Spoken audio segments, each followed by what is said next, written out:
साथ कुछ साल पहले।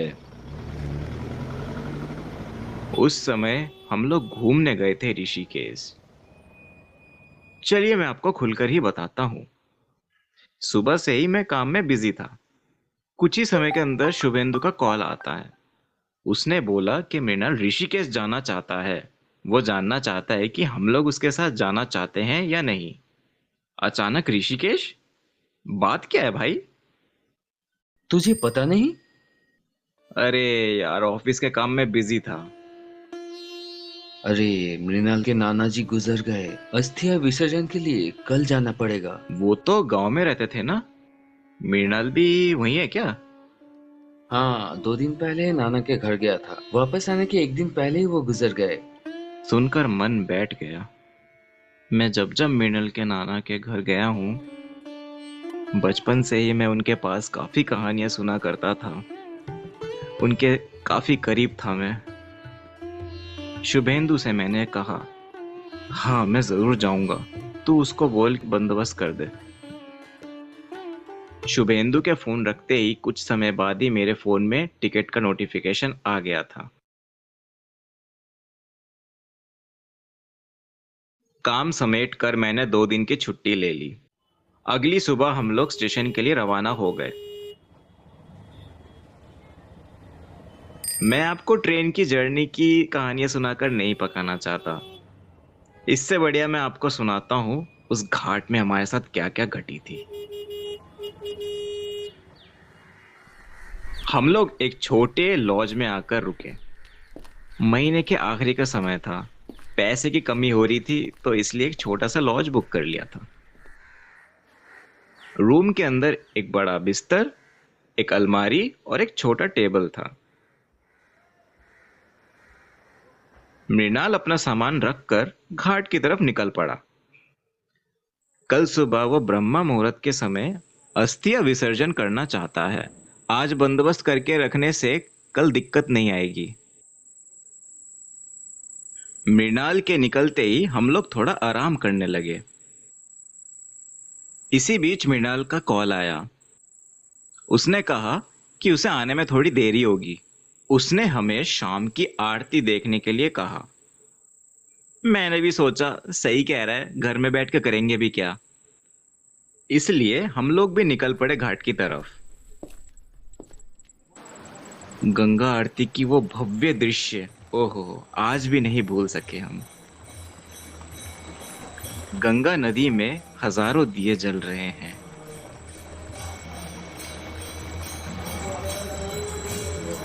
गंगा की लहरें सीढ़ियों को छू रही हैं। गंगा के किनारे बहुत सारे पंडित वैदिक मंत्रों के साथ गंगा की आरती उतार रहे हैं। गंगा की आरती देखकर मन बहुत खुश हो गया था। वहां से उठने का मन ही नहीं कर रहा था। जिस गंगा को मैं बचपन से इतना शांत देखते आ रहा हूं, आज इसी गंगा का यह रूप देखकर मेरा दिल दहल उठा। हम लोग जहाँ बैठे थे वो जगह दरअसल सुनसान थी। बीच बीच में गार्ड्स का विसल सुनाई दे रहा है। गार्ड्स दरअसल सबको सतर्क कर रहे थे, लेकिन हमारा मन उठने का था ही नहीं। मैंने आसपास देखा, बिल्कुल खाली हो गया था वो जगह। मैं और शुभेंदु के अलावा और कोई वहां था ही नहीं। एक लड़का आकर 2 बार चाय पिला के गया था। दोबारा पीने का मन कर रहा था, लेकिन देखा तो फिर वो था ही नहीं वहां। और हाँ भाई शुभेंदु, चले फिर, उसने बोला। रूम में जाके क्या करेंगे? इतना सा तो रूम है। थोड़ी देर बैठते हैं ना। वैसे भी कल रात की ट्रेन में वापस ही जाना है। एक मीठी और ठंडी हवा हमें छू के चली गई। मैं नदी की तरफ देखते हुए ये सोच रहा था,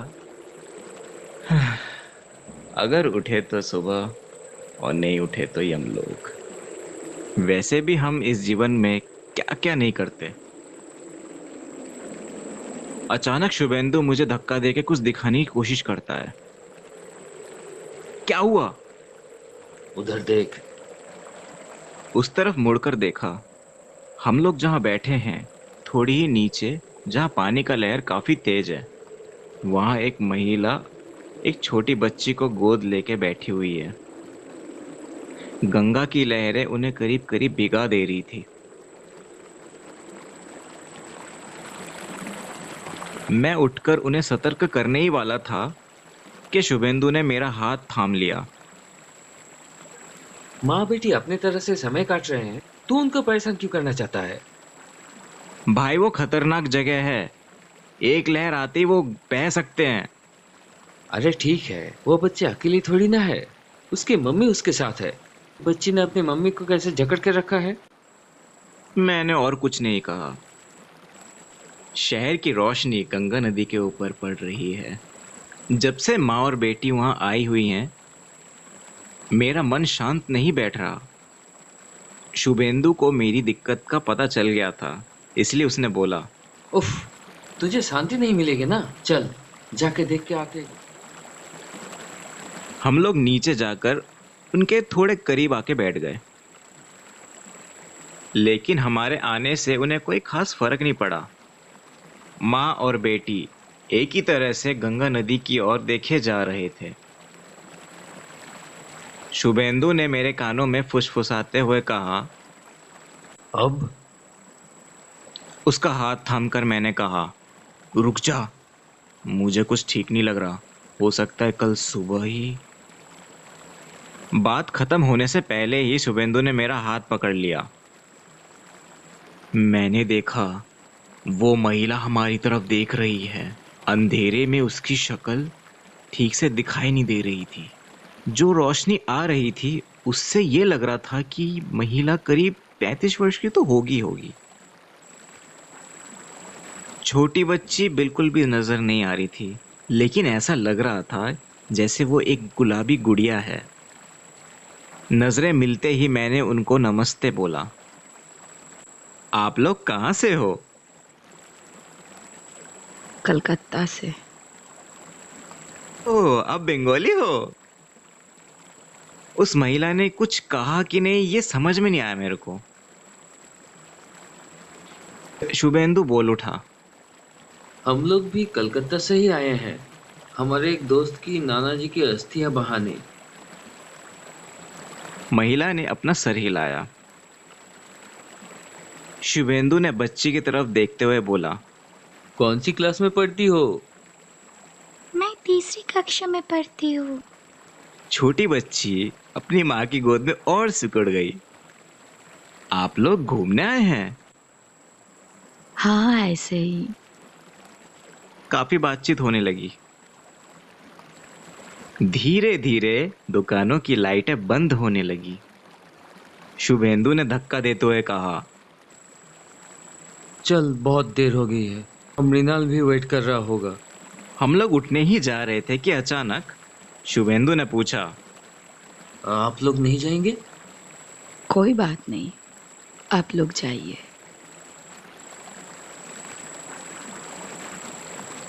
इसके बाद और बातचीत नहीं हुई। हम लोग सीढ़ियों से ऊपर चल के जा रहे थे। अचानक मैंने पीछे मुड़कर कहा, इतनी रात तक यहीं बैठे रहेंगे आप दोनों? सेफ नहीं है। आप चाहो तो हम आपको होटल तक छोड़ के आ सकते हैं। छोटी बच्ची मेरी तरफ मुस्कुराते हुए बोली, चिंता मत करिए अंकल, पापा अभी आ जाएंगे। शुभेंदु ने मेरा हाथ पकड़कर बोला। चल। रूम में वापस आकर हमने देखा मृणाल लौट चुका है। मृणाल ने हम लोगों को देखकर कहा, तुम लोग कहाँ गए थे? कितनी बार कॉल लगाया, जितनी बार कॉल किया उतनी बार नॉट रीचेबल। अरे कहीं नहीं, बस ये गंगा घाट किनारे गए थे। इतना अच्छा लग रहा था कि यार वापस आने का ही मन नहीं कर रहा था। कल सुबह 3:30 से 4 बजे के अंदर अंदर उठ के पहुंचना भी है घाट में, जल्दी सो जाओ। शुभेंदु ने मृणाल से पूछा, इतनी देर तो क्या कर रहा था? अरे एक दिक्कत आ गई थी। पंडित जी ने कहा था कि एक फोटो की जरूरत है। अब मैं घर से तो यार फोटो नहीं लेके आया। फोन में जो फोटो था उसी का मैंने प्रिंट आउट निकाल लिया, तो उसी में थोड़ा टाइम चला गया। कल सुबह सुबह उठना पड़ेगा, लेकिन नींद अभी भी नहीं आ रही है। बार बार गंगा का किनारा मन में याद आ रहा था।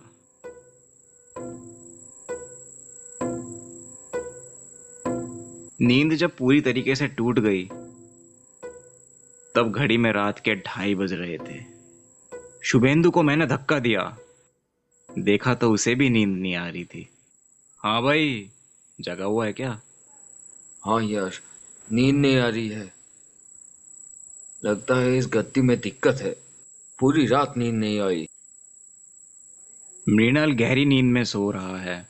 उसको मैंने जगाकर बोला, ए 3:30 बजे निकलना है, उठ जा जल्दी, सामान सारा समेटना भी है। क्या टाइम हो रहा है भाई? 2:30 बज रहे हैं भाई। इतनी जल्दी क्यों उठ गए यार? नींद नहीं आ रही यार, मृणाल ने नींद में ही कहा। अरे अलार्म लगा हुआ है यार, बजते ही उठ जाऊंगा। उस छोटे से रूम में एक ही तरीके से बैठ के रहना पॉसिबल ही नहीं है। कोई खिड़कियां भी नहीं है।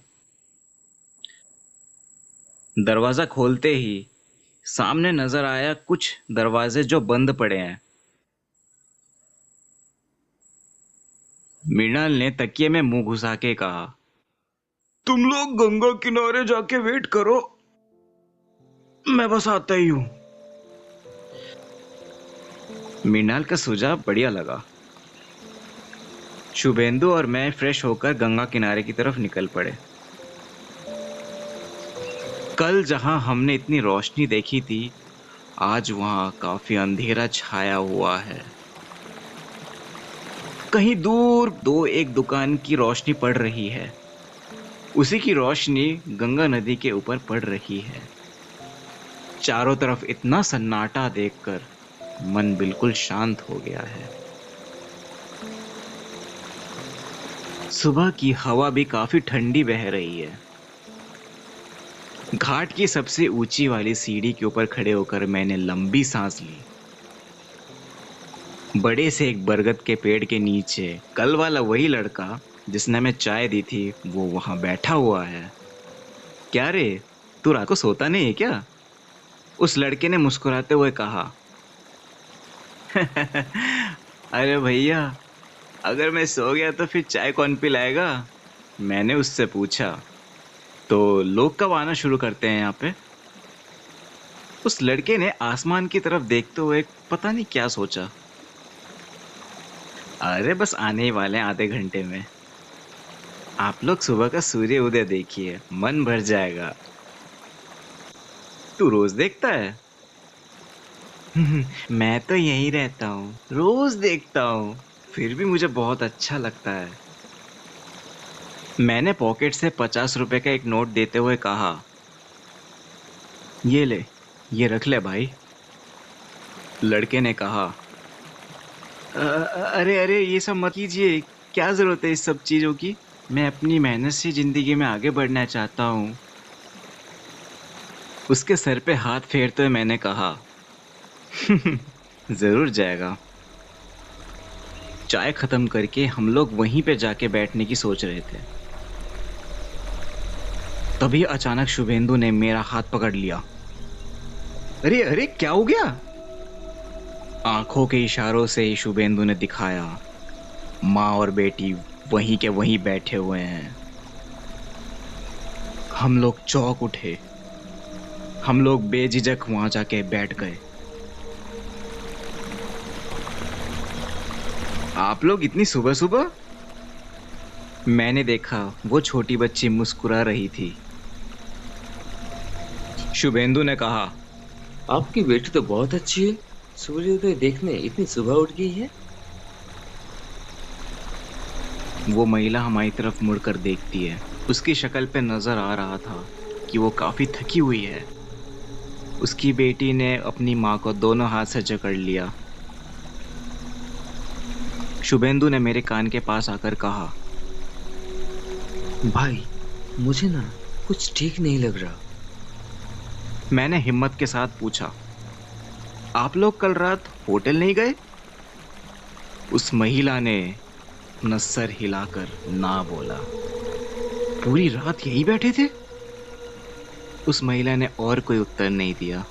शुभेंदु काफी छटपटा रहा था। मैंने उसको शांत करके कहा, क्या जरूरत है किसी और की चीजों में टांग अड़ाने की? हो सकता है कोई दिक्कत हो रही हो। हम लोगों ने तो फिर भी ट्राई किया ना। लेकिन इसी बीच लोगों की बातें करने की आवाजें आने लगी। सीढ़ियों से लोग नीचे की तरफ आ रहे थे। समझ में आ ही रहा था कि ज्यादातर लोग यहाँ पे अस्थियां विसर्जन करने के लिए आए हुए हैं। मृणाल भी पहुंच चुका था। नाना जी का क्रियाक्रम भी अच्छी तरह से हो गया। अस्थियां विसर्जन के समय मृणाल काफी रो रहा था। हम लोग भी फूट फूट कर कहीं ना कहीं रो ही रहे थे। आसपास और भी लोगों के क्रियाक्रम हो रहे थे। सारा क्रियाक्रम होने के बाद मृणाल ने कहा, चल कुछ खा लेते हैं। सुना है यहाँ की कचौरी काफी मशहूर है। हाँ, कल रात को हम लोग खाए थे, बहुत ही टेस्टी था। हम लोग सीढ़ियों से ऊपर उठकर आ ही रहे थे कि अचानक सीढ़ियों के ऊपर बरगद के पेड़ के नीचे हमने देखा एक आदमी बहुत जोर जोर से रो रहा था और उसे दो और लोग शांत करने की कोशिश कर रहे थे। हम लोग भी उनकी तरफ गए।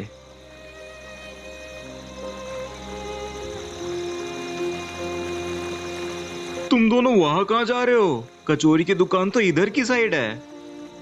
अरे रुकना यार।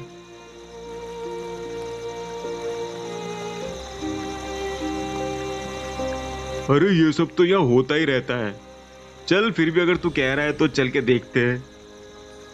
एक 40 साल का आदमी रोते रोते बहुत ही टूट चुका था। पास ही उसके एक फोटो फ्रेम रखा हुआ था। वहां नजर पड़ते ही हमारे पैरों तले जमीन खिसक गई।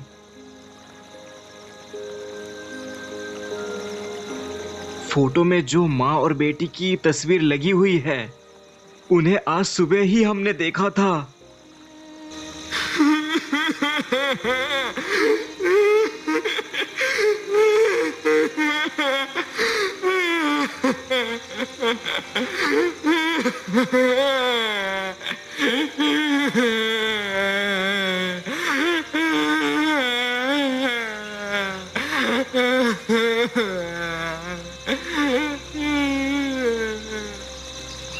शुभेंदु ने मेरा हाथ खींचकर बोला, हाँ, सुबह ही तो देखा था।